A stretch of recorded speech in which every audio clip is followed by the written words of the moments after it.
rekan saya. Kami akan membahas di pertemuan 4 yang berjudul Anggaran sebagai Objek Akuntansi Sektor Publik.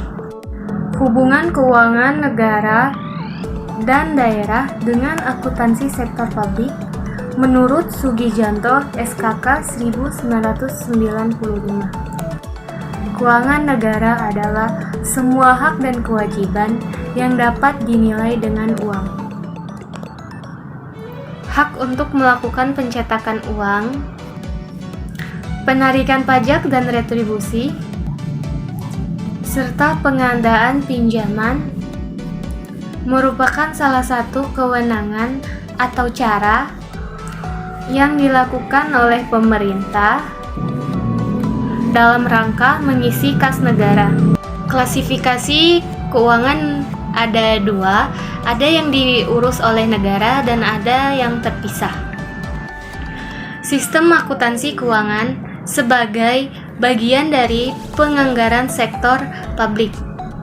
Terdapat dua bagian. Yang pertama, input akuntansi. Ialah berbagai transaksi keuangan yang dibuktikan dengan bukti transaksi dengan adanya proses identifikasi. Yang kedua, output akuntansi. Output akuntansi yaitu berbentuk laporan keuangan mengenai informasi akuntansi yang berguna dalam menentukan kebijakan yang bersifat ekonomi pemakai informasi sesuai pengertian di atas. Anggaran sektor publik, alat perencanaan serta pengendalian manajemen yang memegang peran penting dalam organisasi sektor publik adalah anggaran. Dalam sektor publik, anggaran dapat diakses oleh publik dan hal ini berbeda dengan anggaran di dalam sektor bisnis yang merupakan dokumen rahasia perusahaan dan bersifat tertutup. Anggaran sektor publik memegang peran penting dalam menjalankan. Selanjutnya yaitu fungsi dari anggaran sektor publik. Di sini ada beberapa fungsi. Yang pertama sebagai alat perencanaan dalam mencapai tujuan sebuah organisasi anggaran dalam menjalankan fungsi perencanaan yang dipergunakan. Yang kedua yaitu sebagai alat pengendalian agar terhindar dari overspending. Yang ketiga yaitu sebagai alat penyusunan, menyusun kebijakan fiskal, menstabilkan ekonomi serta mendorong tumbuhnya perkembangan ekonomi di negara. Yang keempat yaitu sebagai alat pengambilan keputusan yang memutuskan prioritas utama serta kebutuhan dana untuk menjalani prioritas tersebut. Yang kelima yaitu sebagai koordinasi dalam melakukan koordinasi ini pada setiap bagian di dalam pemerintahan. Yang terakhir yaitu pengukuran. Pengukuran ini sebagai alat dasar untuk mengukur kinerja antara eksekutif kepada legislatif selaku pemberi wewenang.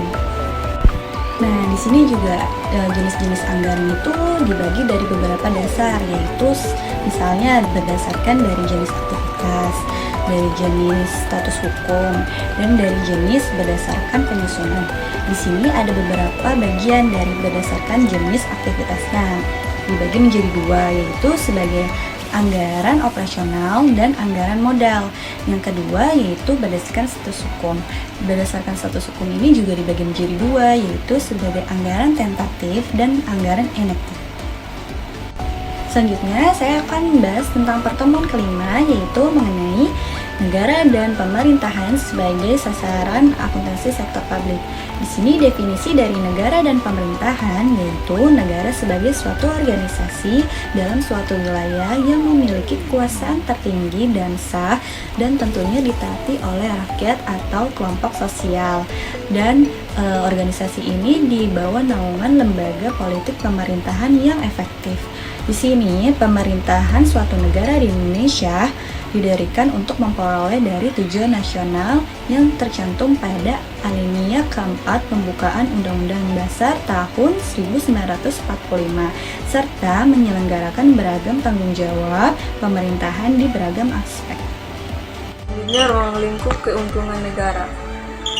Selain aset yang dipunya oleh negara serta badan usaha milik negara atau BUMN, dari salah satu ruang lingkup negara yaitu anggaran pendapatan belanja negara APBN, baik APBN maupun inventarisasi aset milik negara diatur langsung oleh negara dari APBN maupun inventarisasi aset milik menjadi bagian terpenting dari keuangan negara. Tidak hanya tingkat pemerintah, wilayah yang memiliki bidang-bidang yang sama dengan keuangan nasional yakni anggaran pendapatan belanja daerah atau APBD, pos inventarisasi aset daerah serta badan usaha milik daerah BUMD. Hal kedua sangat penting pada keuangan daerah menurut Undang-Undang Nomor 17 Tahun 2003 perihal pertama. Keuangan negara kedua, pendekatan yang dimanfaatkan dalam merumuskan keuangan negara ialah dari sudut objek, subjek, proses, tujuan.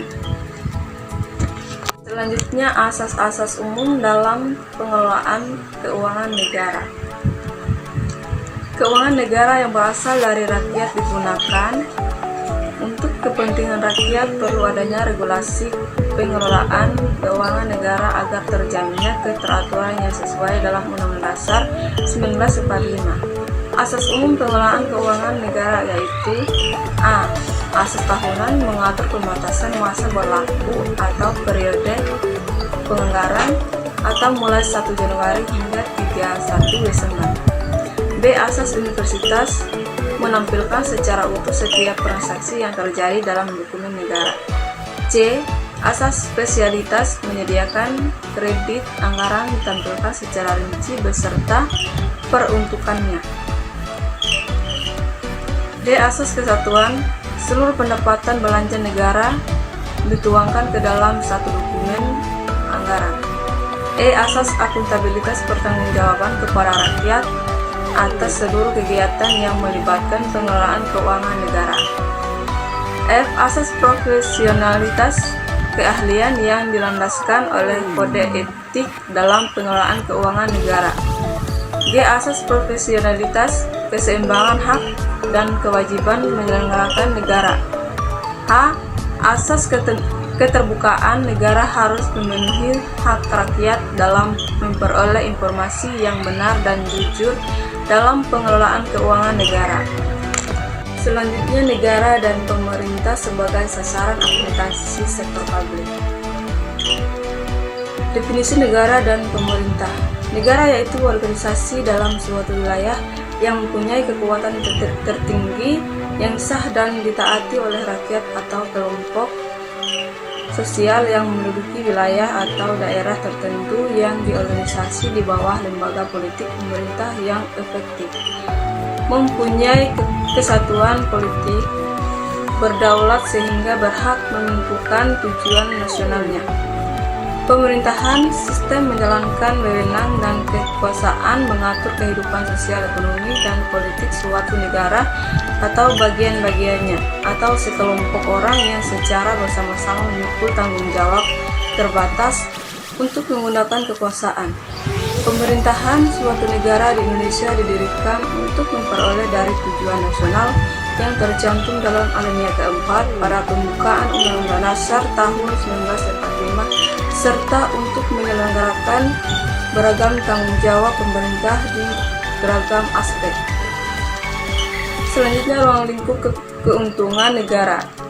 Selain aset yang dipunyai oleh negara serta badan usaha milik negara atau BUMN, dari salah satu ruang lingkup negara yaitu anggaran pendapatan belanja negara APBN, baik APBN maupun inventarisasi aset milik negara diatur langsung oleh negara, dan APBN maupun inventarisasi aset milik menjadi bagian terpenting dari keuangan negara.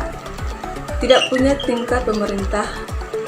Wilayah juga memiliki bidang-bidang yang sama dengan keuangan nasional, yakni anggaran pendapatan belanja daerah atau APBD, pos inventarisasi aset daerah serta badan usaha milik daerah BUMD.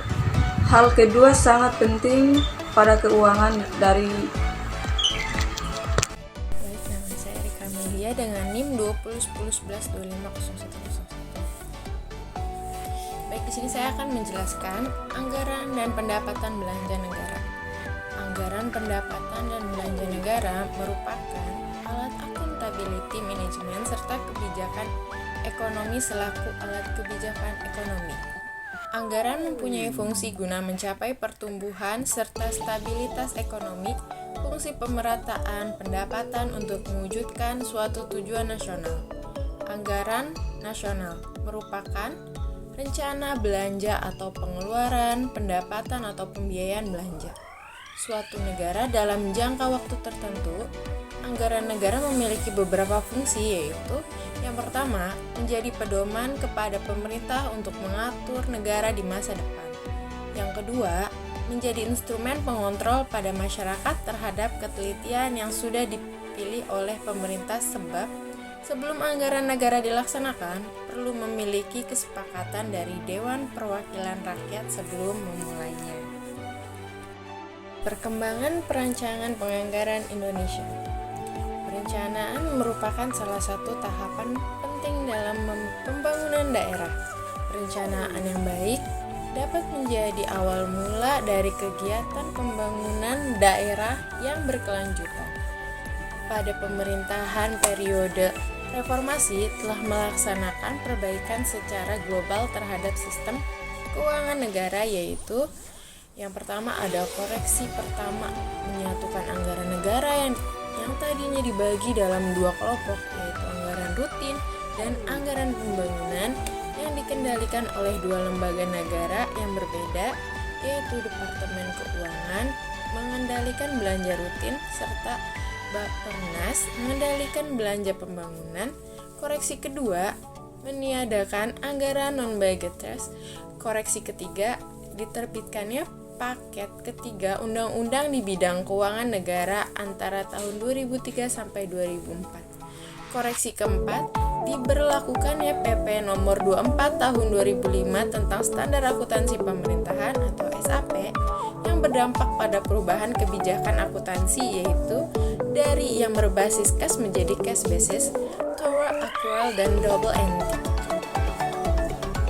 Berikutnya, membangun mekanisme yang menjamin akuntabilitas, efisien, alokasi, dan implementasi kebijakan negara sebagai instrumen pelengkap yang harus ada untuk memberikan fleksibilitas kepada pengguna anggaran untuk fokus kepada pencapaian hasil yang menjadi tanggung jawab. Menjelaskan tentang sistem akuntansi pemerintahan pusat Indonesia. Sistem akuntansi pemerintah pusat adalah perundang-undangan yang berlaku pada suatu negara menjadi landasan dalam menerapkan sistem akuntansi di negara tersebut. Ciri penting yang tercermin dalam syarat sistem akuntansi pemerintahan menurut PBB dalam buku karyanya yang berjudul All for Government Accounting, yaitu sistem akuntansi pemerintah harus dirancang sesuai dengan konstitusi dan perundang-undangan yang berlaku pada suatu negara. Ada sistem akuntansi pemerintahan harus dapat menyediakan informasi yang akuntabilitas dan auditif. Yang ketiga, sistem akuntansi pemerintah harus mampu menyediakan informasi keuangan yang diperlukan dalam menyusun rencana atau program serta evaluasi pelaksanaan secara fisik dan keuangan. Ini adalah ciri-ciri sistem akuntansi pemerintahan pusat atau SAP.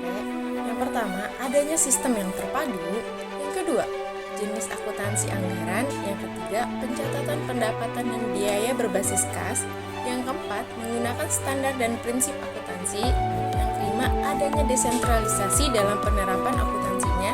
Dan yang keenam, menggunakan standar yang seragam.